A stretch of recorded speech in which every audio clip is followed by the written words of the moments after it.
அன்பானவர்களே, பிரம்ம முகூர்த்த வணக்கங்கள். இது ரொட்டேரியன் சேன் நல்லது விரும்பும் முருகானந்தன் விபிஎம்ஸ் கிச்சன்லேருந்து ஜெய்பினி சேனலுக்காக. இன்றைக்கு நம்ம இங்கே பார்த்துட்டு இருக்கிறது ரச அமிர்த சாதம். எஸ் சார், ரச அமிர்த் சாதம்.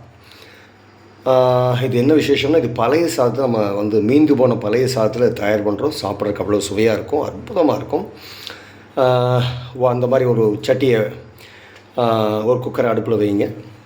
அதில் சின்ன வெங்காயம், தக்காளி, தேங்காய் சின்ன சின்ன துண்டுகளாக, சின்ன வெங்காயம் சின்ன சின்ன துண்டுகளாக, தக்காளி சின்ன சின்ன துண்டுகளாக, தேங்காய் சின்ன துண்டுகளாக, இஞ்சி சின்ன சின்ன துண்டுகளாக, பச்சை நிலக்கடலை ஒரு கைப்பிடி எடுத்து போட்டு கொதிக்க வைங்க. தண்ணி ஊற்றி கொதிக்க வைங்க, நல்லா வேகட்டும். வெந்ததுக்கப்புறமேல அதில் மிளகாய் பொடி, மஞ்சள் பொடி, மல்லித்தூள், ரசத்தூள் கொஞ்சம் சேர்த்து போட்டுருங்க. போட்டு அது நல்லா கொதிக்கட்டும். அதுக்கப்புறமேல் பழைய சாதத்தை நல்லா என்ன பண்ணுங்க, தண்ணியை பிழிஞ்சிட்டு தேவையான அளவுக்கு பழைய சாதத்தை தூக்கிக்குள்ளே போட்டுக்குங்க. நல்லா வேக விடுங்க, நல்லா கலக்குங்க. நல்லா வேக விடுங்க. கொஞ்சம் மஞ்சள் பொடியும் கொஞ்சம் மிளகாய் தூளும் சேர்ந்துருக்கட்டும், ரசப்பொடி சேர்ந்துருக்கட்டும். அப்போ தான் அந்த ரச வாசம் கிடைக்கும்.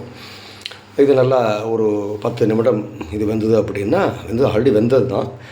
10 நிமிடம் நீங்கள் நல்லா ஜூடெல்லாம் பண்ணதுக்கப்புறமேலு குழன்னு இருக்கட்டும், ரொம்ப ட்ரையாக பண்ண வேண்டாம், குழன்னே பண்ணிக்கிங்க.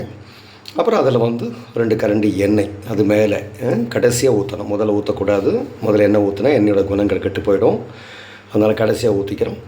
விட்டதுக்கப்புறமேல கருவேப்பிலையை சின்ன சின்ன துண்டுகளாக, முழுசாக போடாதீங்க, சின்ன சின்ன துண்டுகள். நான் இப்போ போட்டிருக்கிறது நீங்கள் பார்க்குறது பெருசு. இது பார்வைக்காக நான் பண்ணியிருக்கேன். பட் நான் உள்ளே கலந்துருக்கேன். கிட்டத்தட்ட ஒரு 20 கருவேப்பிலையெல்லாம் இருக்கும் இந்த இத்துணூறு சாதத்துக்கு. அதனால் நல்ல கருவேப்பிலை மனம் ரசத்தோடு செய்கிறப்போ பிரமாதமாக இருக்கும். பெருங்காயத்தூளை சேர்த்திக்கிங்க. பெருங்காயத்தூளை அளவாக சேர்த்திக்கிங்க. பண்ணிவிட்டு கடைசியாக எண்ணெயை ஊற்றி இறக்குறப்போ ஒரே ஒரு ஏலக்காய், ஒரு 2 கிராம்பு அதை போட்டு கலக்கணும். நான் பாறை தெரிவிக்காக மேலே வச்சுருக்கேன். கலக்கிட்டிங்கன்னா பிரமாதமான ரச அமிர்த சாதம் தயார். இப்போ இதில் நீங்கள் சாம்பார் அமிர்த சாதம் பண்ணணும்னா ரசப்பொடிக்கு பதிலாக சாம்பார் பொடி போட்டுக்கோங்க. இல்லை கருவேப்பிலை தலை இந்த இது இருக்கும் பாருங்கள், சிக்கன் பவுடர் இது 2 எடுத்துகிட்டு சாம்பார் ரசத்துக்கு பதிலாக சிக்கன் பவுடரை போட்டிங்கன்னா சிக்கன் அமிர்த் சாதம். இப்படி நீங்கள் வெரைட்டி மாற்றிக்கலாம். ரொம்ப பிரமாதமாக இருக்கும். தேங்காய் பார்த்துங்க, வீட்டில் இருந்தால் போடுங்க, சின்ன சின்ன துண்டுகளாக. வீட்டில் இல்லையா கவலைப்பட வேண்டாம். முக்கியமான விஷயம் இதில் என்ன அப்படின்னா, நமக்கு தேவை காரம், உப்பு தேவையான அளவுக்கு, அதுதான் முக்கியம். மீதியெல்லாம் நம்ம நம்மளுடைய சுவைக்கு தகுந்த மாதிரி மாற்றிக்கிறது தான். அது எப்படி வேணால் மாற்றிக்கலாம், ஒன்றும் தப்பு பண்ணாது. தக்காளி ஒன்று தான் போடணும் இல்லை, 3 தக்காளி கூட போடலாம்.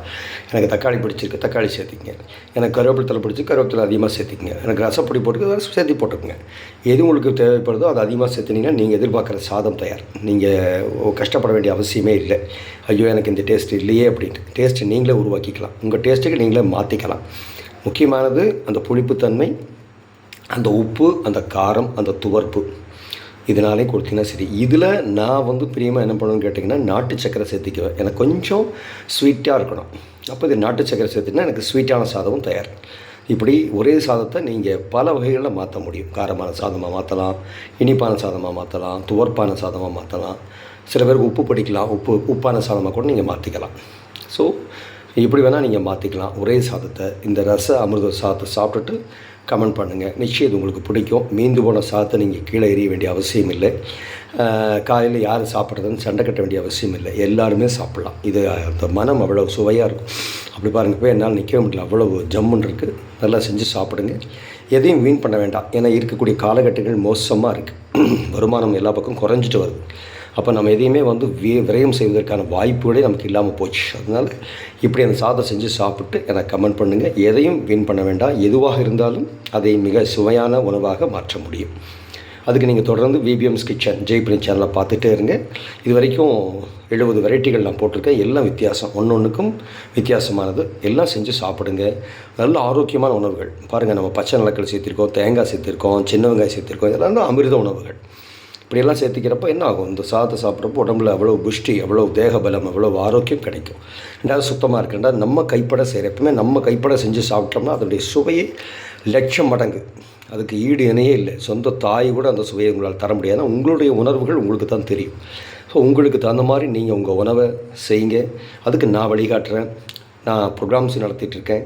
வாங்க, சமையலுடைய அடிப்படை நுணுக்கங்கள் எல்லாத்தையும் 10 வாரத்தில் உங்களுக்கு கற்றுக் கொடுத்துட்றேன். எப்படி எதாவது காம்பினேஷன் சேர்த்தணும் அப்படிங்கிறது சொல்லி கொடுத்துட்றேன். அட்டகாசமாக நீங்கள் தயார் பண்ணலாம். நன்றி, வணக்கம்.